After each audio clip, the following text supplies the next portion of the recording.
Hi everyone. Thank you very much for joining our session.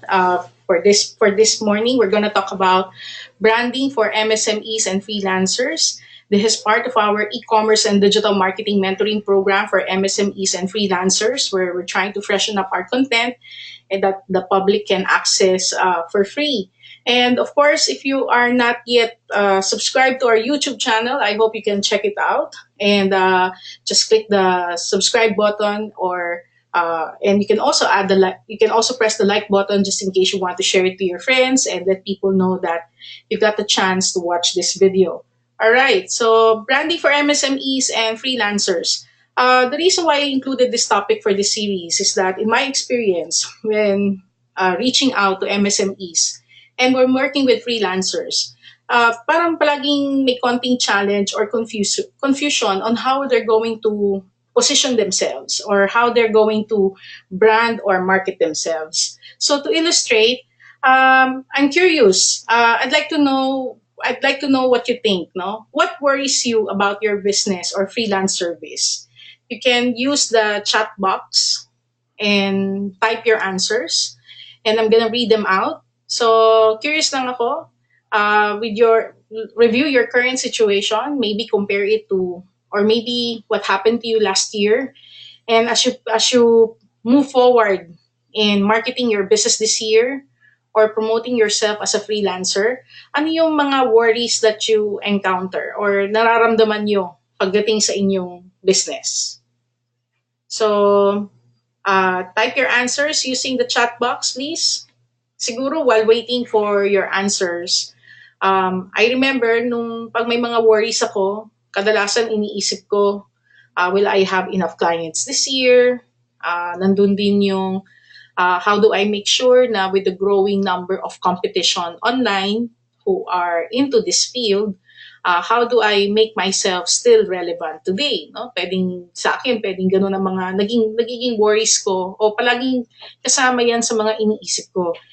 Kasi you cannot always be confident, and usually confidence leads to parang is synonymous to arrogance, di ba? So parang kailangan palagi mong iisipin na there's always someone out there who's better than you or who can offer something better than you, no? So ano yung pwede mong gawin para makapag-cope up ka dun sa iyong business environment? So I'd like to hear your thoughts. Clarissa said market has so many businesses of the same kind. June said competition and my inability to reach customers. Clarissa also mentioned it's hard to be unique. Ray mentioned I might not be reaching my intended target market. Carla said right logo, color, attractive, and kung mapapansin ba ako sa dami ng business online. Alright? Lay mentioned worries yung having the right team. Hi Lay, great to see you here. And then Cosette mentioned freelancers charge very expensive as per experience. And then Gabriel, yung question mo, yung certifications para ma-launch ang iyong digital marketing career. Maraming klaseng certifications, no? So I guess focus ka kung nasaan ang skill mo. Like in my case, nag-take ako ng mga HubSpot certification.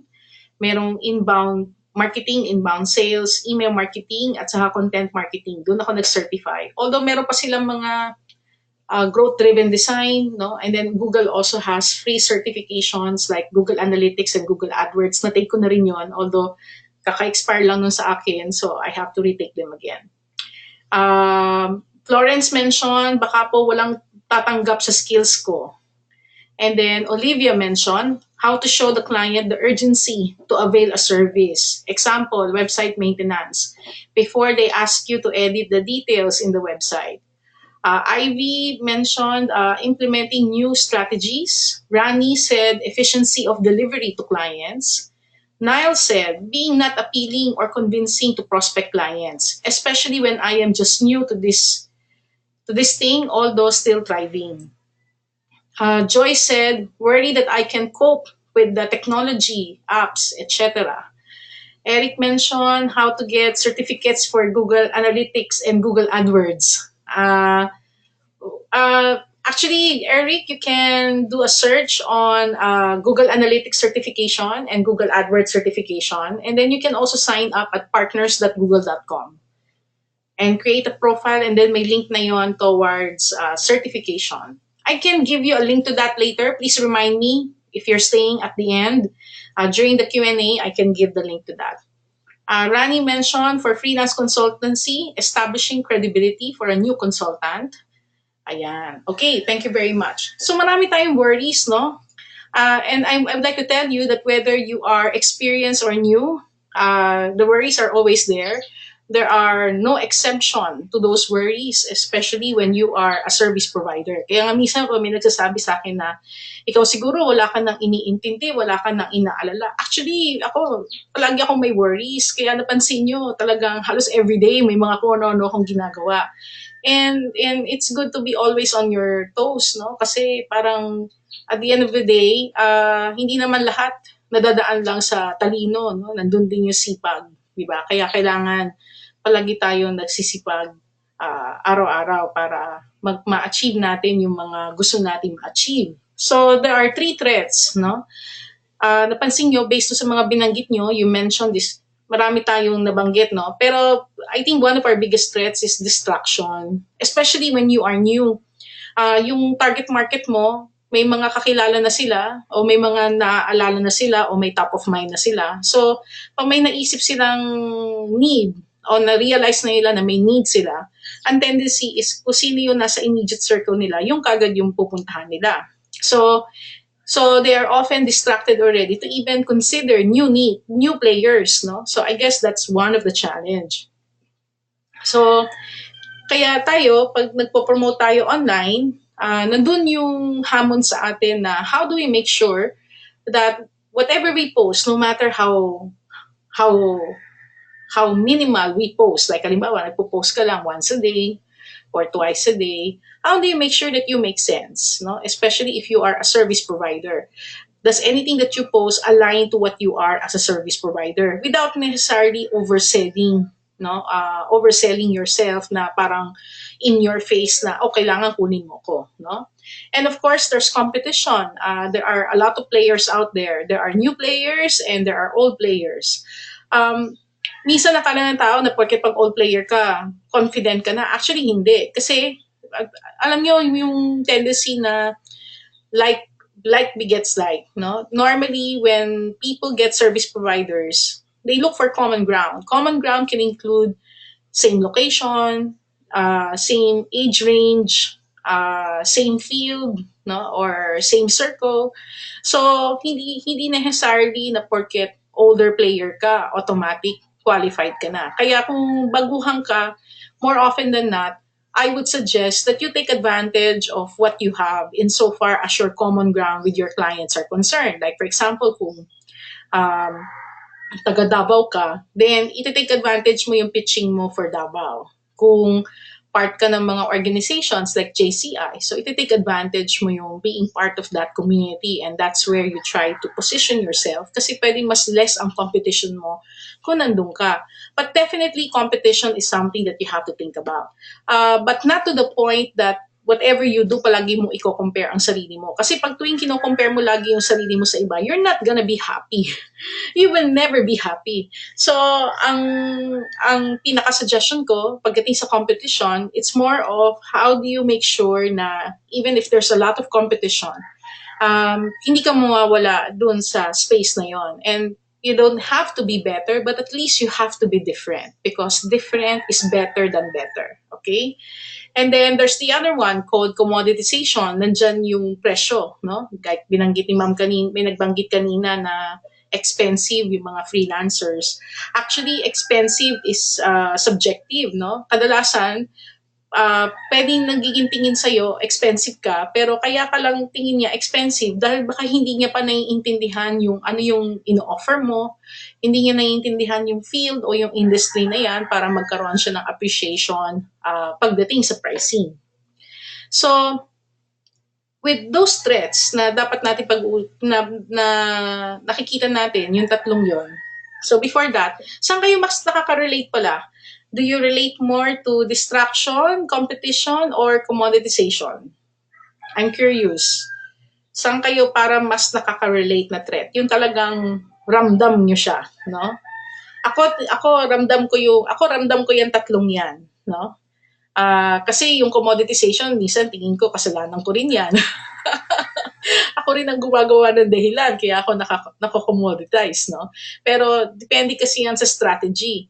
Kaya minsan, yung commoditization, you cannot just look at it on your face na, kasi ganyan siya. Kailangan tingnan mo rin kung bakit ganun yung packaging o ganun yung positioning, no?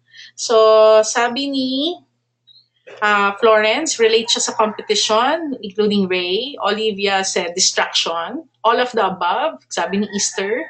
Competition, sabi ni Nelson. Gilbert. Okay, so mukhang mas relate tayo from the context of competition. So, yung tatlong yon, andun yung challenge, no? Kaya pumapasok din dito yung aspect ng branding. Whenever we train MSMEs and freelancers to do e-commerce online, at yan, igagawa sila ng web presence, gagawa sila ng social media marketing campaign. Sometimes I find it challenging kapag ang tingin lang nila doon, ilalagay lang yung products nila online, ilagay lang yung picture tapos na. Wala yung effort na pagandahin yung description, parang basta ilagay lang dyan. O kaya sabihin niya, basta ito yung ginagawa ko. So, when in reality, it's not enough na sabihin mo lang na may binebenta ka. Hindi siya yung parang sari-sari store na pag inopen mo yung sari-sari store mo, naka-display lang yung paninda mo, lalapit na kagad sa yung customer. So, especially when you're marketing yourself online, you have to think about how can I attract customers? No? Paano ko ba sila ma-encourage sa akin? And then, if you are being compared with others, like in this sense, it's competition, why are you the best choice? At more importantly, bumili siya now. Kasi nowadays, it takes longer for people to make that purchase, especially with so many free resources available online. Wala yung urgency na hindi nagmamadali ang tao to take action unless meron siyang goal na hinihit na talagang napaka-importante sa kanya na ma-hit yung goal niya to the point na kailangan niyang bilhin yung dapat niyang bilhin dahil dun sa goal na yon. So, that means na kailangan, kung ano man yung binibenta natin, may a-align natin siya to a specific goal na merong maari yung target market natin para yung urgency na yon, pag lumabas sa kanya, tayo yung makikita niya na pwedeng mag-fill ng gap na yon. Convince prospects to try you, especially kung bago ka. That's why marami sa atin nag-o-offer ng mga free trial kasi that's the way, that's one of the safest way to do it. And at the same time, it gives you an opportunity to practice, no? And apart from that, after the trial, you just have to deliberately ask the person to upgrade or avail of your paid service. And if you already have existing customers, how can you encourage them na to commit to you? Balik pa rin siya sa'yo. Sa'yo pa rin siya, kung may future requirements siya, ikaw pa rin ang isipin niya na pwedeng mag-provide dun sa kanyang needs. So these are things na dapat nating iniisip lagi kapag nagka-come up tayo ng service. Sa mga MSMEs at saka sa mga freelancers, whenever they try to build their presence online, palagi kong pinapasagot tong limang to. Have you thought of the following? Pag hindi niya to naiisip, o kung hindi niya iniisip na itong ginagawa ko must answer these 5 concerns, then ibig sabihin, hindi pa siya seryoso sa pagmamarketing niya. Pero kung seryoso ka sa pagmamarketing mo, pagpo-positioning mo, kailangan malinaw sa iyo itong limang to at may strategy ka kung paano mo siya gagawin. No? Alright. So, I'd like to ask you, mapapansin nyo compared to the first session, this session will be more interactive. I'd like you to use the chat box. In 1 or 2 sentences, tell me what your company is about and what makes you different. And then, para sa mga freelancers na nandito ngayon sa ating session, in 1 or 2 sentences, give me an idea about your freelancer service and what makes you different. So, I hope you give it a try. This is an exercise para mas mag-synchronize din sa inyo bakit natin pinag-uusapan tong topic na to, yung branding. So, para makita nyo, maramdaman nyo yung challenge na sinasabi ko na when dealing with MSMEs, no? At sa mga freelancers. Okay? So, I'd like you to type using the chat box. Tell me what your company is about in 1 or 2 sentences. What makes you different? And for freelancers, in one or two sentence, give me an idea about your freelancer service and what makes you different. Okay?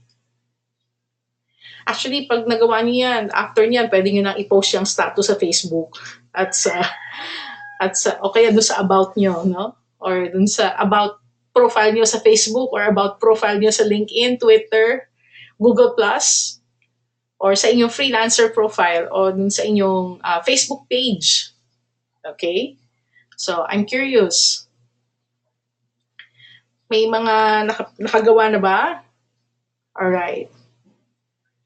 Okay. So, while waiting for your answers, sabi ni Carla, meron po akong travel agency online na hindi pa kumikita dahil sa dami ng competition. Although I charge way lesser than others, what makes me different although I charge way lesser than others, that what makes me different. Kaso, parang hindi nila ako nakikitang credible to transact with. Okay, Carla, napaka-importante nung iyong na-share, no? Kasi ngayon, di ba, because of the news, yung mga naloko sa Hong Kong, di ba, recently may nabalita yung mga OFWs na umuwi galing sa Hong Kong. After hindi sila makauwi kasi yung ticket na binili nila noong August, hindi pala, binayaran nila lahat-lahat pero hindi pala na-issue, no? Kapag kaya maraming reminders ngayon ang Department of Tourism at yung mga related government agencies to verify. Although gaya nun, established travel agency na siya. So, yeah, tama ka, no? Kung paano mo siya mas i-assert na credible ka. Rani, sabi niya, my freelancer service, although still in its birthing stage, will be about offering marketing and business solutions with target clientele of MSMEs. Sabi ni Clarissa, we are a travel agency who believes that great trips start with good prices. Next. Okay yan, Clarissa. Wenelin, yes, this is where you can send your message. Rani said, as for where I work now, we export frozen saba bananas. We offer top quality frozen saba bananas. Ray said, what makes me different is my vast experience in writing. I do ad copy and web content. Olivia said, problem po kasi is informing customers how to confirm their orders. Eric said, we do photo and video specifically made for social media. What makes us different is we give advice on how they should approach social media and digital marketing. Ray said, experience niya is 20 plus years. Easter said, as a VA, I want to transition into entrepreneurship and focus on rendering a specific service, more into HR services and graphic designing. Florence said, web development, I'm a newbie, that's why kailangan makipag-compete. June said, my company produces high-quality military patches and custom embroidery. Our patches are distinct because we make the logos come alive with its fine details. I like how you describe it, June. Vivid siya, no? Diane said, I'm an email marketing and sales funnel specialist who helps coaches get more leads and close more sales. What makes me different is I dig deeper into the coach's needs as well as their clients. Okay, Diane, I like how you describe your service. Florence said, my company is all about printing business industry who accepts customized labels and t-shirt. What makes me different is I develop an online store and I have a physical store. Business have no online presence are terrible. Okay ka, Florence. Olivia said, my response was about the travel agency issues. Sa HK. Sorry, I did not elaborate. Okay, thank you very much, Olivia. Sa HK ka pala specifically. Catherine said, I do data entry services for e-commerce sites. I think what makes me different is we manage the client's data and analyze competition on products. I think that's a good positioning, Catherine. Vicky said, I'm still figuring out if this is the next thing for me. So I'm eagerly learning and taking notes. Thank you, Vicky. Lay said, I'm currently an online writer. What makes me different is that I customize my style of writing based on what my client wants, not what I want. It's not just writing that I do for my client. They also let me do other tasks to help their company aside from just writing. That makes me more than just a writer.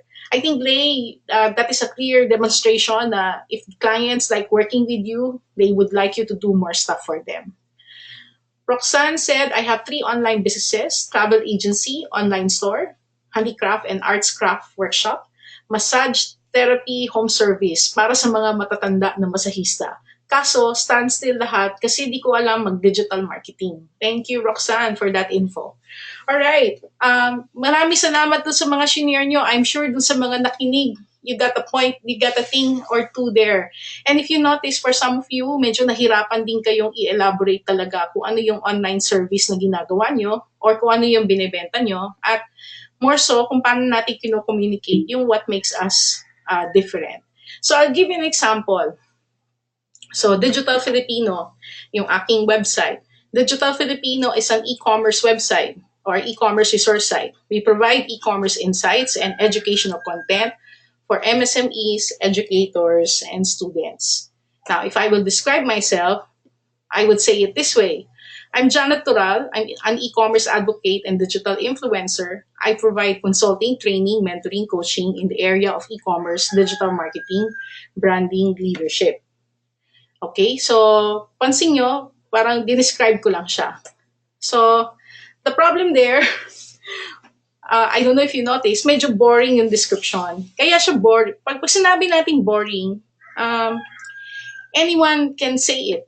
Anyone can say the same thing. So, ibig sabihin, kung sinabi kong writer ako with 20 plus years experience, pwede sabihin na ba, okay, fine. Pero sabihin, hindi pa rin siya nag-stand out kasi another writer can say that I have 30 years experience. Another writer can come out and say, I have 25 years experience. Another writer, ganun din sa travel agency, no? Sabihin niya, travel agency kami. We specialize in these locations and then we provide competitive rates.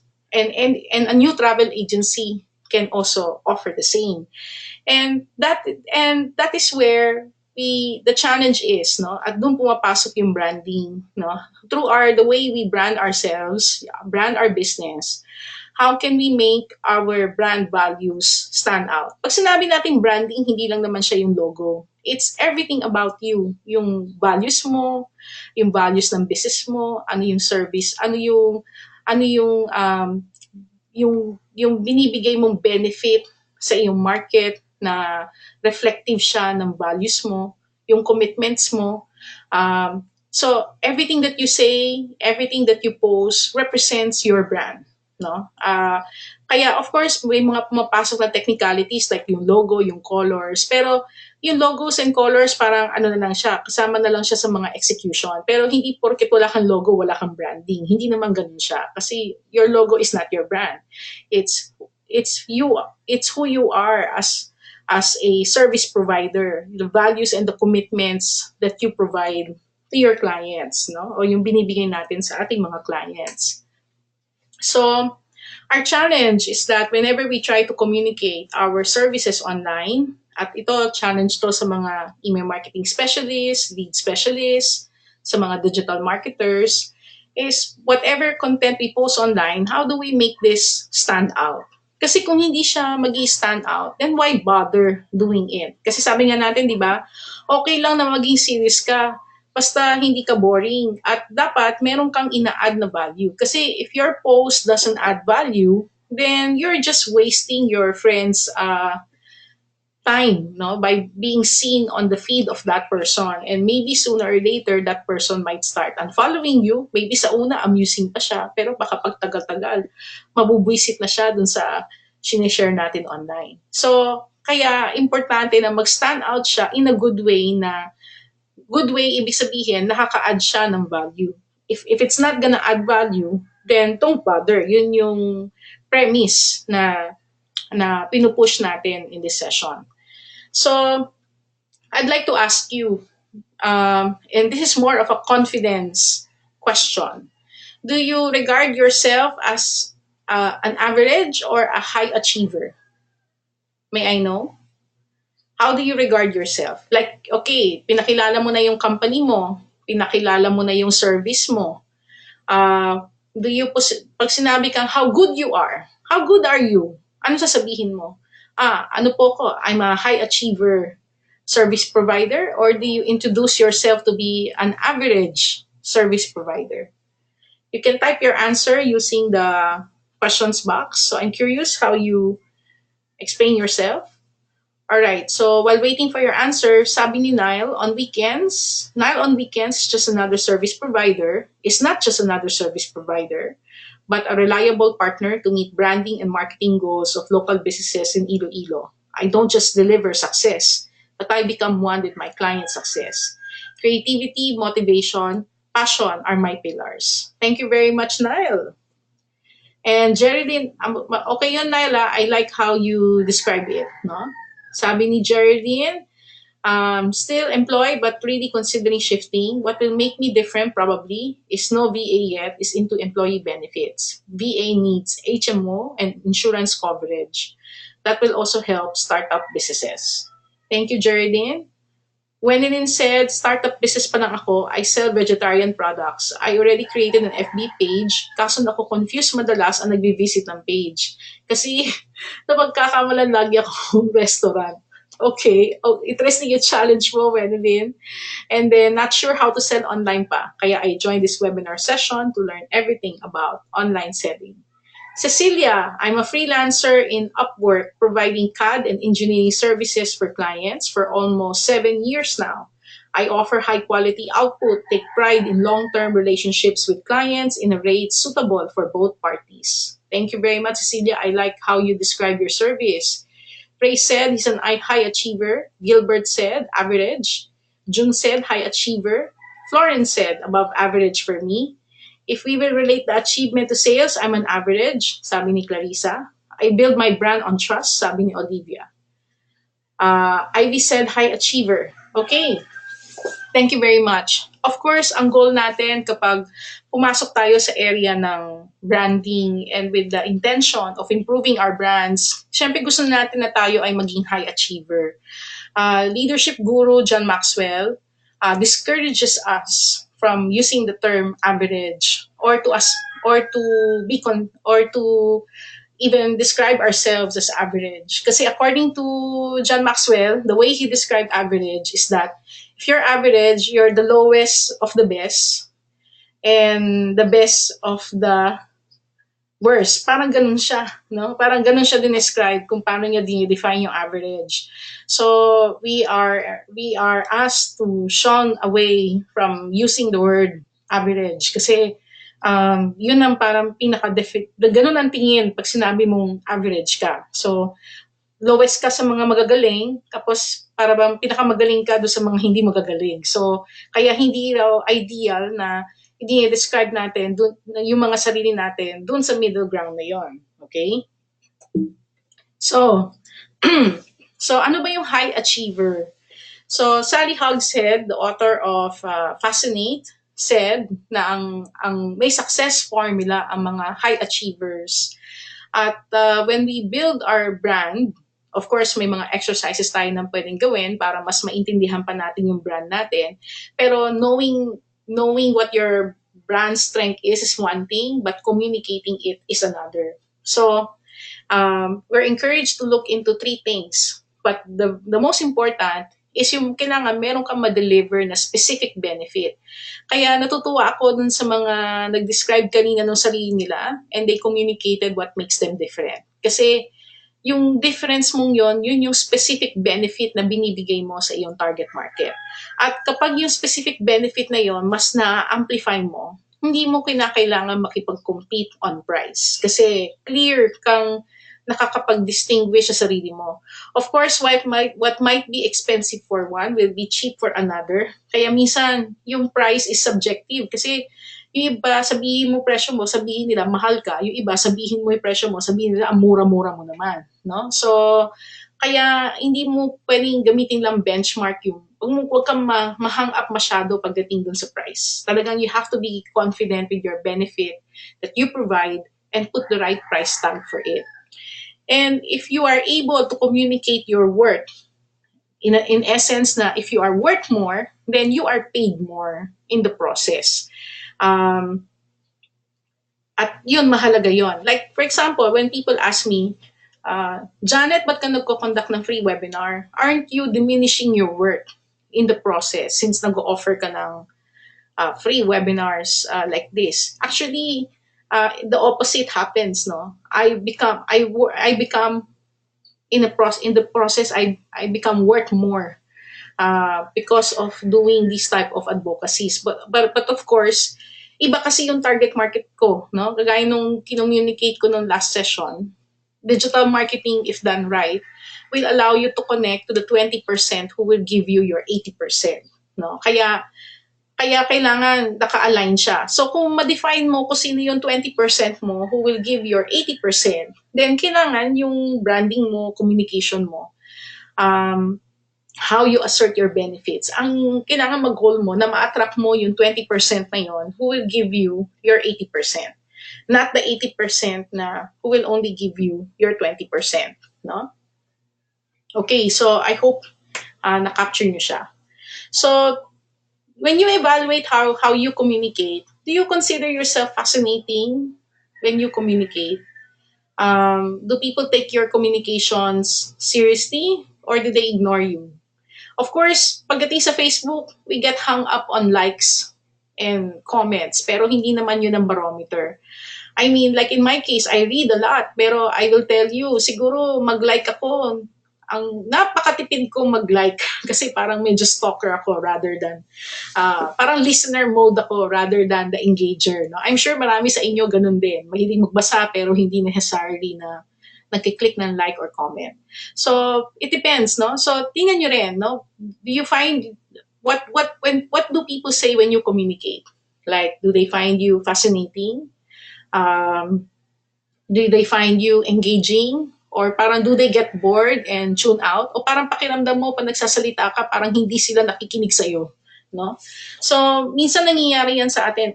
In fact, minsan nga, hindi nga minsan, minsan madalas, no? Maybe we're not talking to the right people, so don't, how do you call it? Don't be hard on yourself, no?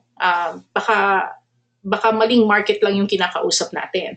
Pero kung ma-hit natin yung target market at marami ng pinagpipilian, then doon pa natin pwedeng improve yung ating messaging. At hindi lang messaging, how we build the relationship. Kasi minsan kahit na magaling ka, hindi ka kinukuha. Kasi parang ang bagal mo sumagot. Parang ang busy-busy mo. Tapos kung hindi kita i-message, hindi ka man lang magkukusang i-message ako. No? Parang ako lang yung eager na makipag-build ng relationship sa iyo. Ikaw parang wala ka man lang initiative na makipag-build ng relationship sa akin. Kaya yung mga new players, yun yung isang malaking gap na madalas na nai-ignore, no? Yung keeping in touch, making the person feel that you are interested, na gusto mo siyang tulungan, kahit na nag-share ka lang ng additional information, resources para makatulong sa kanya, maramdaman niya na you care. Yung nandun yung interest mo to build the relationship. Kasi pag wala kang pakialam doon sa tao, pag hindi kita makanegosyo, I don't care about you, don't disturb me. Busy ako sa client ko. Pag ganon, marami na turn off din sa ganon, no? Kaya yung to fascinate when you communicate is really not just being good in explaining about what you do, but also being able to show what makes you unique as a person, what makes you different as a person. Kaya kailangan nakatay in din yan sa character mo at yung pakikipag-build mo ng relationship sa mga taong tingin mo gusto mo magkaroon ka ng long-term relationship in business and in life, no? So, pagdating sa online, the more you can intelligently observe people's online style, the more quickly you can fascinate them with your own, sabi ni Sally Hogshead. By the way, disclosure lang, I'm a Fascinate certified advisor. I've been teaching branding for quite some time now. At ang ini-embrace ko methodology ay yung Fascinate, which is founded by Sally Hogshead. She's considered as one of the top branding gurus in the world. At ang nagustuhan ko sa style niya is yung how to make branding easy to learn for small businesses and for individuals. No? So, madalas kailangan natin mag-observe, no, kung paano ba nakaka-attract yung ibang tao. Tapos tingnan natin kung ano yung pwede natin din gawin para maka-fascinate ng iba without necessarily na nagka-copy-paste tayo o nagka-copycat lang tayo ng style ng iba. So when we talk about fascination, fascination is an intense focus. When you fascinate your listener, they're more likely to connect with you and remember you. Parang yung umattend ka ng webinar, may mga webinars na kapag umattend ka, parang hindi mo ma-afford na mag-multitasking. Gusto mo nakafocus ka dun sa ginagawa mo. O kahit na mag-multitasking ka, alam mo na napaka-importante na mapakinggan mo siya, mag-headset ka. Kasi wala kang choice eh, nagtatrabaho ka eh, pero you don't want to be tuned out. You don't want to be left behind. Ayaw mo ma-FOMO or ayaw mo magkaroon ka ng FOMO or yung fear of missing out. No? You really take action. So, whenever you achieve that, then pwede mong sabihin na napafascinate mo ang iyong target audience. And that is your objective whenever you communicate to your target market. So according to Sally Hugshead, there are 7 languages of fascination. Ang challenge kasi pagdating sa mga branding at branding communication, maraming mga sinasabi na ways, no? Ako, napili ko tong kay Sally Hugshead kasi medyo gusto ko yung may system. May sistema akong sinusunod. Na meron akong framework na I can always review and I can always improve on, no? Kaya ito, I've been practicing this since what, year 2000 or year 2009, no? 2009 pala or 2010. At that time, parang nag 1 decade na si Digital Filipino, nag 10 years na siya. And then, I was at a crossroads then kung anong gagawin ko kay Digital Filipino. Kasi si Digital Filipino, magto 20 years na siya eh. So, although, of course, when I work in this industry at kung makipagtrabaho ako sa tao, hindi ko iniisip na 20 years, magto 20 years na yung site ko. I still work like parang newbie. May pagka-newbie kasi para andun yung passion, andun yung energy. Kasi the moment feeling mo matagal ka na, medyo tamad ka na eh, no? So, kailangan mawala yung katamaran na yun. So, according to Sally Hugshead, there's innovation. Pag halimbawa you want to communicate your products or services na edgy siya, para bang out of the box or merong something unique about it and you want to emphasize on that, then you focus on innovation, no, when you market. And then pwede rin naman na mas one-on-one relationship or community-based style of marketing ka, then you focus on passion. If you're the kind of brand na tingin mo superior yung service mo, then gagamitin mong method of communicating is power and method of connecting as well. Kung tingin mo naman you're setting a high standard in your industry at yun ang gusto mong i-push, then prestige marketing naman ang iyong gagawin. At kung ikaw ay matagal na sa industry na to or you're pushing a product or service na meron kang sinusunod na long followed na standards, reliable, yung something parang established na siya, no? So trust naman ang ginagamit natin. Meron din naman na mas quiet ang form ng marketing, more of mystique. You don't give everything away, but you engage your audience more, you listen to them and you give them what they want, no? And then there's also alert where you impress people by being knowledgeable on the details, no? Or you attract your market based on your understanding of the nitty-gritty details. So, pero, to sa 7 na to, by default, meron 1 or 2, well, 2, na yun ang parang pinaka-strength natin. At yun ang importante, kasi minsan, pag nagmamarket tayo, may tendency tayo na nagka-copycat tayo. O, nakita ko si ganito siya mag-marketing, nagko-quote siya, naglalagay siya ng picture niya, baka dapat ganun din ang gawin ko. O, si ganito, nagbi-video siya, tapos parang nagpapakute siya, kumakanta siya, baka dapat ganyan din ang gawin ko. Hindi ideal yung gano'n kasi what will work for one will not necessarily work for you. So, it is important na makita mo yung, how do you get people fascinated with you? What do they like about you? At yun ang parang gamitin mong guide kung paano ka mag-market. Rather than focusing on yourself and what your strengths are, although that's one part of the equation, but focus also on what gets people to like you more, no? Why do people want to work with you, okay? And why do people get attracted to you, no? So yun yung kailangan balance na gusto natin ma-strike dyan.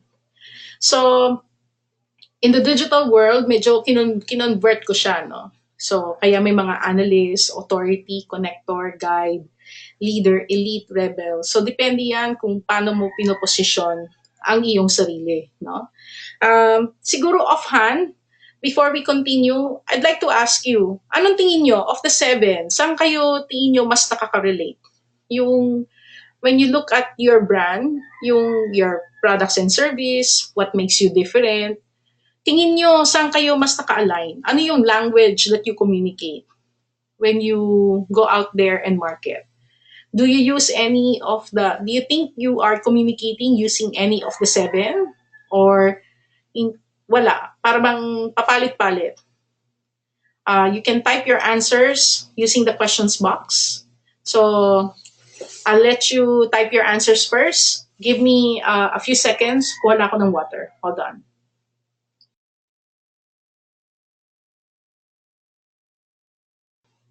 Okay, tingnan natin yung mga answers nyo. While waiting for more answers, sabi ni Nile, I am confident with my clients' feedback on my services, considering them as excellent and dependable. And then sabi ni Enrique do sa kanina, he's average. Brian, high achiever. Easter said average. Vicky said high achiever, dependable, and deeply committed to my task on hand. That's why I need to know if I could use my energy and passion and venture to a new project. I'm sure, Vicky, that's okay. Eric said average, but since as a startup, we try to build a good relationship and over-deliver. Niall said, when talking to targeted persons, they find me interesting. For others outside the target, they find me boring.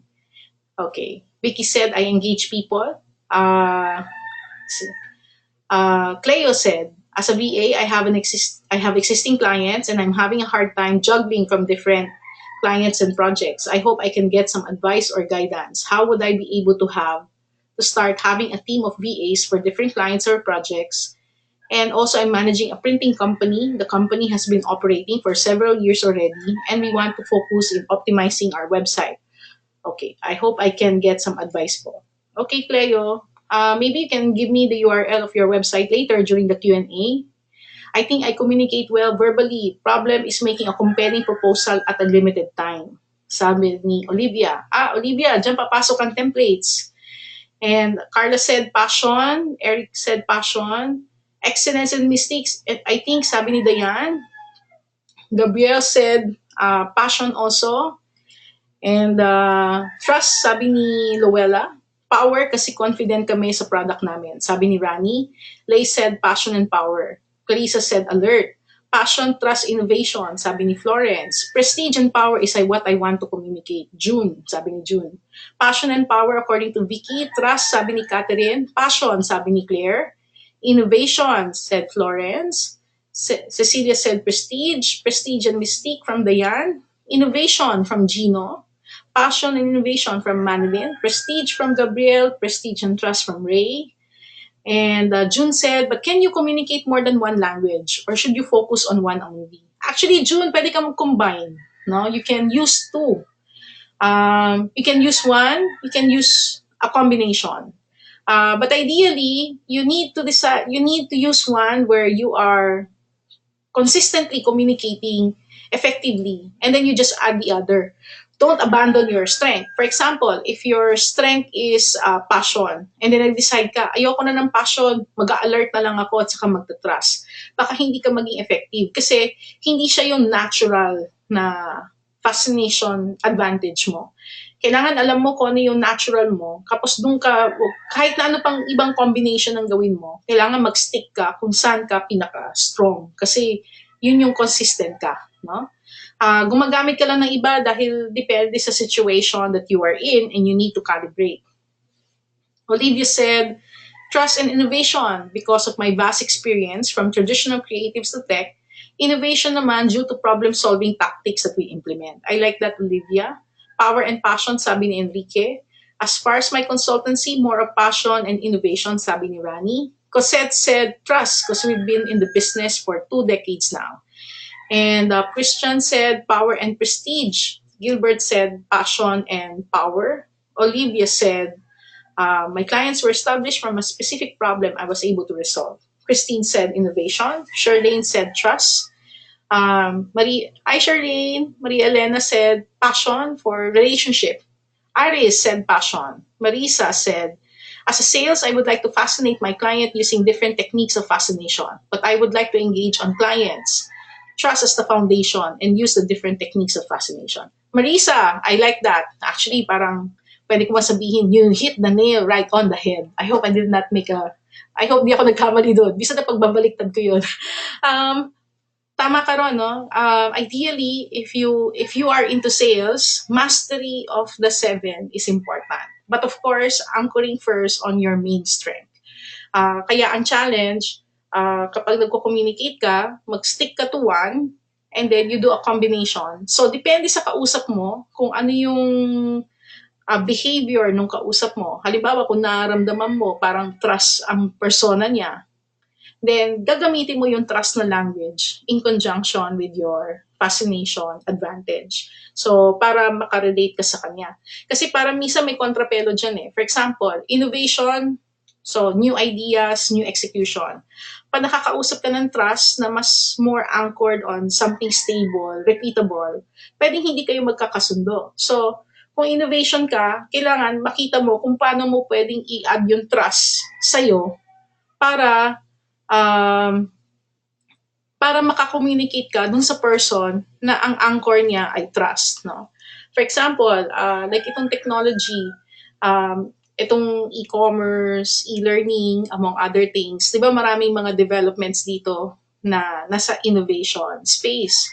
So, I must admit, nung una ako nag-pick ng Fascinate, ang pinaka-lowest ko o ang aking dormant na advantage was trust. It doesn't mean that I don't have it, pero siya yung pinaka-lowest ko.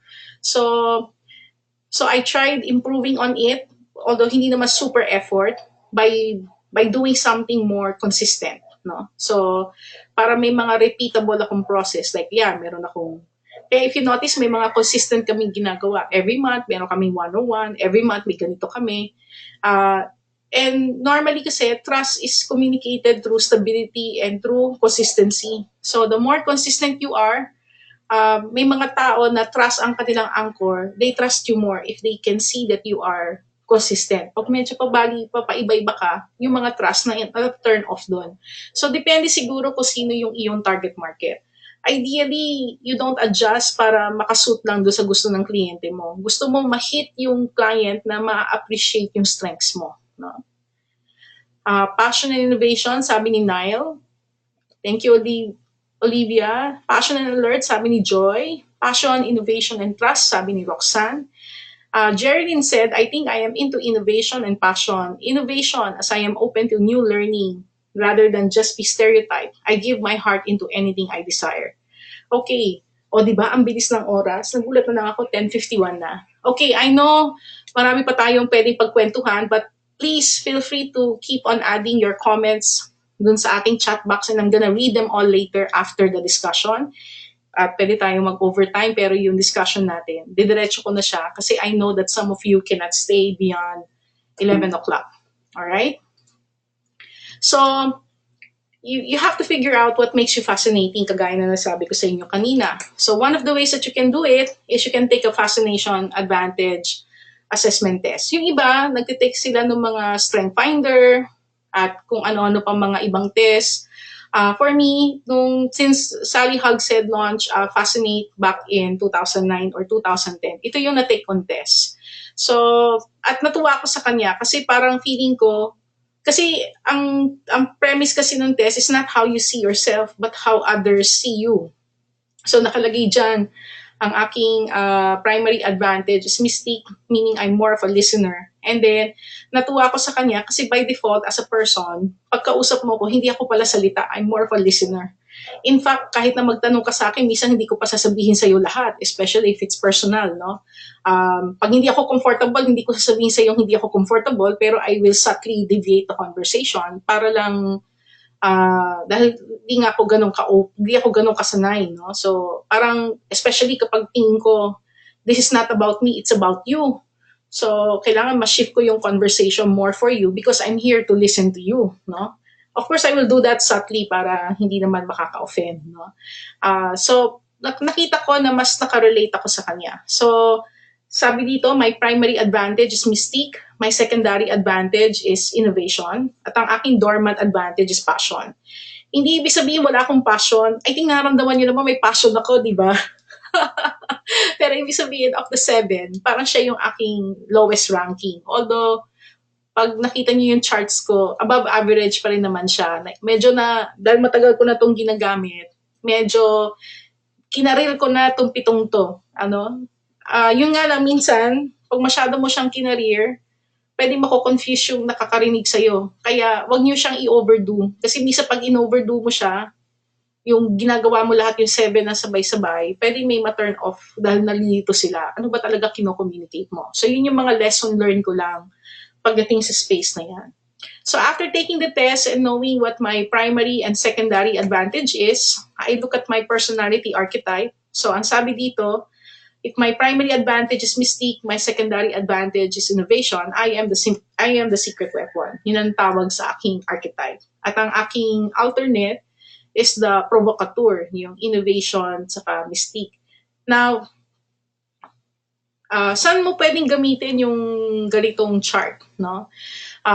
Saan mo to pwedeng magamit? So, kung nagka-copywriting ka at gumagawa ka ng mga digital marketing campaigns, pwede mo itong gamiting guide kapag gusto mo mag-customize ng communication. Depende sa iyong persona. Gagaya ng isang webinar participant natin kanina na sales, no? Gusto mo ma-develop at maging effective ka in communicating all seven, then doon mo siya pwedeng gamitin. Kasi minsan, pag wala kang guide, kung ano yung default mong style, yun palagi ang lumalabas. And I am guilty of that. Kaya, kung gusto ko talaga mas maging conscious pa kung paano ko magko-communicate, at paano ko mas mako-communicate yung aking message to the point na maka-fascinate ako, then I have to look at this chart and reflect on this chart, no? So, mapapansin nyo, under each description, may nakalagay na 3 words, no? So, yan yung parang what best describes that persona. What makes that persona fascinating. So, halimbawa, kagaya nung sa secret weapon, sabi dito, what makes me fascinating, why people like me, is they think I'm independent, hindi ako basta daw nag-a-assume, at saka mabilis daw akong mag-come up with something new, no? O mag-decide at take action. But on the other hand, if I'm using my innovation as my strength, maano raw akong mag-isip ng mga ideas ko, I'm adept, no? So, parang dyan ako effective. So, ibig sabihin, if that's how people see me, then pag nagko-communicate ako at kino-communicate ko yung values ko, then if I use them, mas makaka-relate sa akin yung target audience. Now, kung sasabihin mo na pwede ba akong mag-combination? So, kung magko-combination ako, halimbawa kung mystic ako, I can use mystic and passion, mystic and power, mystic and prestige, mystic and trust. So if I'm talking to passion people, then I have to exert effort to be more mindful, tactful, and self-sufficient. If I'm talking to someone who has power, then pag nakipag-communicate ako sa kanya, then para mas makarelate siya sa akin at ma-hold ko yung fascination, kailangan I have to be intentional. I have to be realistic when I communicate. I have to be to the point. Huwag akong magpaligoy-ligoy para wag siya ma-turn off sa akin. No? If I want to communicate to someone who has prestige, kung discreet ako, mas ma-appreciate niya ako. If I carry myself elegantly, ma-appreciate niya ako. If I am able to take care of my brand and I will appear as astute, ma-appreciate ako ng isang prestige persona. If I'm talking to someone who is trust ang kanyang strength, then gagamitin ko mystique and trust. I'm gonna be the wise owl. I'm gonna be observant. Papakita ko sa kanya na observant ako at i-share ko sa kanya yung aking mga observations. I will make sure that I will make my client feel assured and I don't get easily ruffled, no? Even under pressure. And then, Yung mystic yung deadbolt, yung mga doble-doble, mystic primary, mystic secondary, ang tawag namin dyan ay double trouble. Yan yung if you don't guard yourself at masyado ka nag-focus sa persona mo, yan, it will work, your strength will work against you. Meaning, if magiging introverted ako, I'll be too concentrated, unemotional, meaning I lack the flexibility that is necessary to get a task done. If I'm talking to someone who is an alert persona, then I can move towards mystique and alert. Then I can show that I'm on target. So that's why I have to work harder on meeting deadlines. I have to have reasons when pushing an idea, and I have to be pragmatic in my approach. I cannot just throw in a number for the sake of it. I have to be able to justify why it is there. So, ito yung sinasabi natin na you look at your strength and then you become flexible, alternating. Although another way of doing it, pupunta ako doon sa second advantage ko, which is innovation, then ganun din. If I become too innovative, hindi mag-work siya against me kasi mukha kong chaotic and volatile. But if I'm talking to someone who has passion, then I'll let my rock star in me go, no? I'll let go the rock star in me, no? Parang yan, I'll be a bold, I'll be artistic, I'll be unorthodox. If I'm talking to someone whose power, at tingin ko mas mag-work yung innovation kaysa mystique, then I'll wear my maverick leader hat, no? I'll share pioneering ideas, I'll be entrepreneurial. If I'm talking to someone who has a prestige persona and wearing my innovation hat, then I'll be more of a trendsetter. Showing cutting edge insights, siguro progressive, no? At the same time, magko-conceptualize how can I make this more exclusive or elite, no? And kasi a lot of people like eliteness in their brands, di ba? And then contrast, and yun ang hirap eh. Innovation ka, how you communicate with trust, then I'll be more deliberate, pero at the same time, even if I share a new idea, I'll show that I'm thoughtful and flexible in communicating my ideas. No? And kung alert naman, I'll be prolific. I'll show that I am diligent and thorough. So that is one way that you can apply this. Medyo dinetail ko siya para kung sakaling mag-decide kayong i-review yung video, then you would know kung paano nyo i-apply itong lesson na to. Yung approach na yan sa inyo, in your communication. And of course, if you have suggestions, questions, use the chat box and I will read all of your questions later. So, the moment now, what if hindi ka mag-take ng test? Disregard the test. How would you do it manually? Then, ganun din. If you will do it manually, then it's all about talking to people. Ask people, what do you think? Get feedback from your customers, get feedback from people that you got the chance to work with. But you're hoping that they will tell you the truth. Para bang what makes you fascinating for them, what makes you effective for them, what do they suggest to you para mas makapag-communicate ka effectively sa iba. Pero yun na nga, minsan dangerous din minsan humingi ng feedback kasi kailangan yung hinihinga mo ng feedback, may expertise din dun sa area na yon, di ba? So, kaya kailangan wag kang ganong mag-carry away. Lalo na pag binigyan ka ng magandang feedback, kala mo yun na yun. No? Opinion lang yun ng isang tao. No? So, you have to be more structured on how you have to find a process kung paano mo ipoprocess yung sinasabi nila mga strengths mo at paano mo magagamit yun as inputs in building your brand. Okay? So, para kahit na hindi ka mag-take ng test ng Fascinate, you want to do it the other way, that's one way of doing it. But at the same time, you review your own values, you review your strengths, ano ba yung mga gusto mo i-communicate. Kung may mga staff ka, ganun din, hingi mo rin ng inputs nila. So, kaya lang nga, for MSMEs and for freelancers, baka wala kang ganung resource. At marami sa atin walang ganung resource. And that's the reason kaya ko na-explore yung Fascinate. So, the moment you've gone through that exercise, the next thing that you have to figure out is what is your highest value and what makes you different. No? Marami kang qualities. You have a lot of fine qualities. Parang kang binigyan ng index card ng mga values at pinapili sa'yo. Pili ka ng top 10 out of 20. Out of the top 10, pili ka ng top 5, pili ka ng top 3, and then at the final end, pipili ka lang ng isa. Parang ganun siya. No? Ano yung pinaka-importante sa'yo? So what is your highest value? What makes you different? And some of you communicated that earlier during the exercise when I asked you to communicate what makes you different. So remember, the reason why we want to know what our highest value is and what makes us different, because we will communicate this. And if we communicate this right, we will be able to earn their attention. And in the process, especially if we do it consistently, we do it correctly, authoritatively, we will also be able to earn their respect. No? So if you've discovered kung sa Fascinate, kung ano yung adjective na tingin mo best resonates with you, then that is a representation of what makes you different. And then you connect it to what you do best.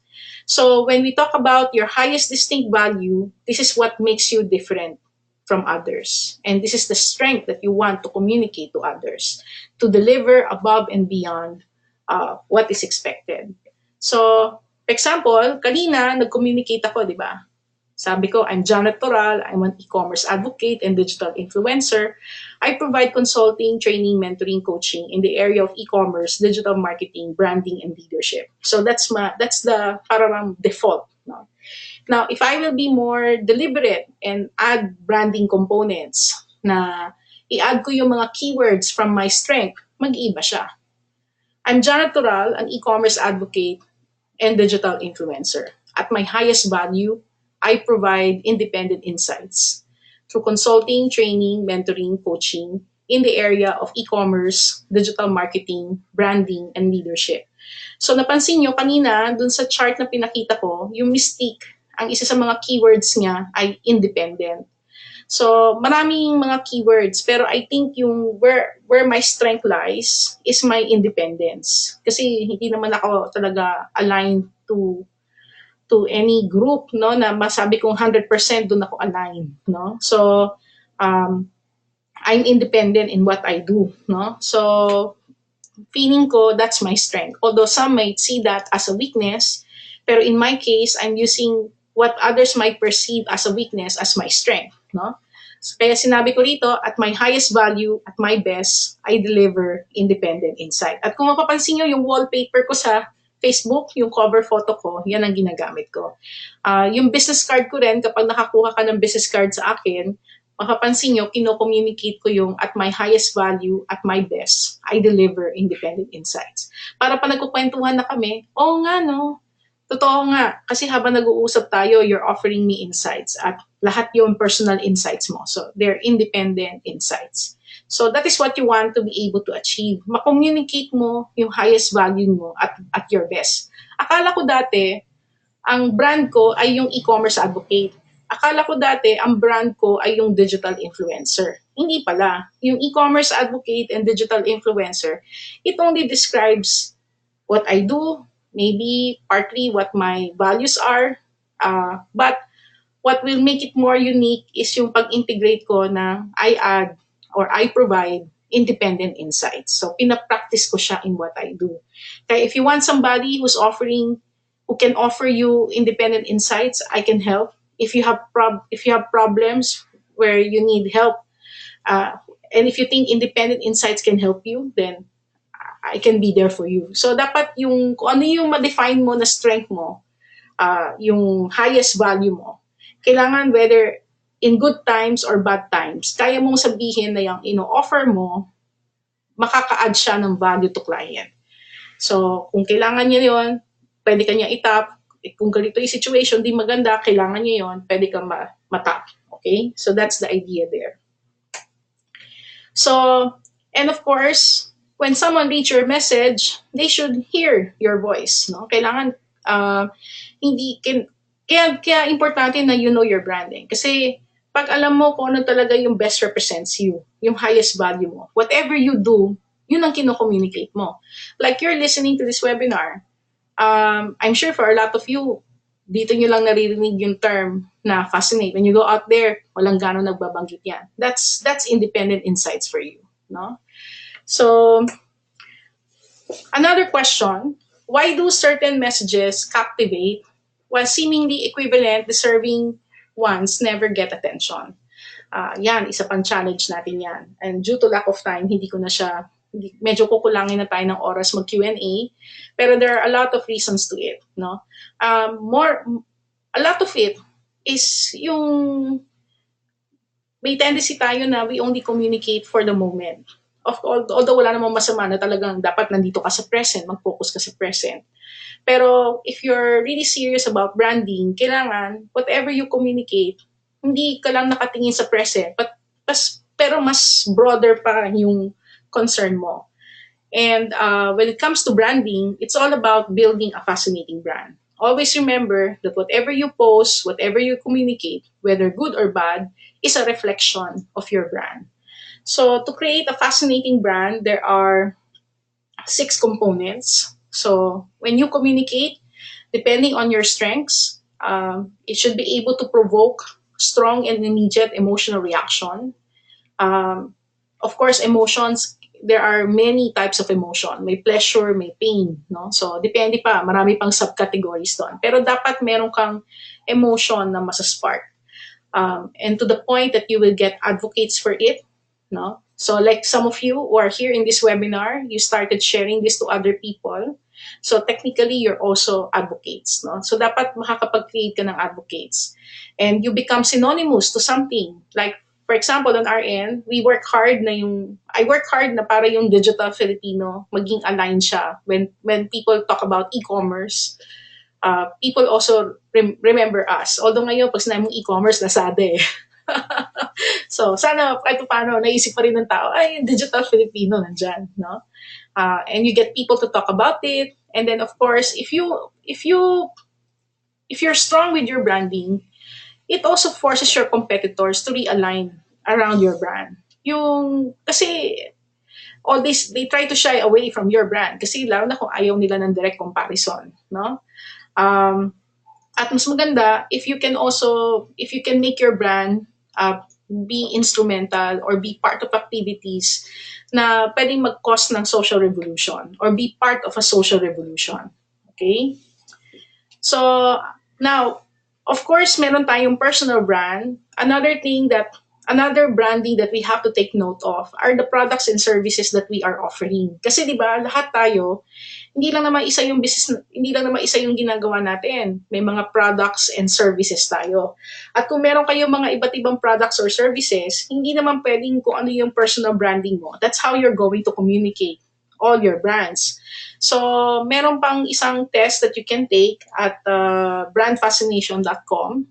It's by the way, if you want to know more about Fascinate, you can get this book by Sally Hugshead, yung Fascinate. Kung gusto niyo nung nasa personal level, you can get the book How the World Sees You. No?